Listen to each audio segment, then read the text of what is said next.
Welcome to McPlum, simple solutions served daily.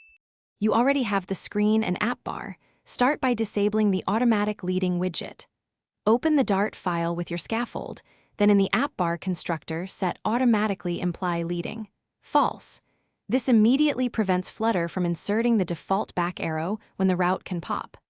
Once done, hot reload to verify the arrow disappears. Make sure the app bar remains accessible for other actions like title and actions.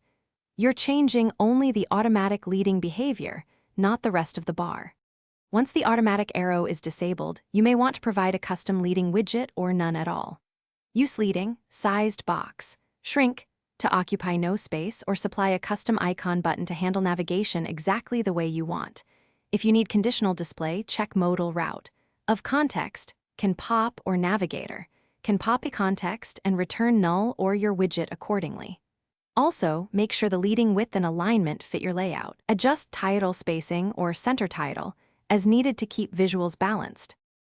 Finish by testing navigation paths. Perform a hot reload and navigate back and forth to ensure the back arrow no longer appears. If you still see an arrow, make sure there aren't nested navigators, intermaterial app widgets, or routes that override app bar behavior. Inspect the widget tree and routes.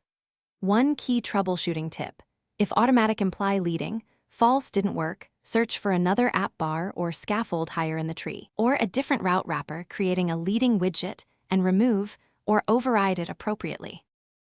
Thanks for watching. Stay juicy and subscribe.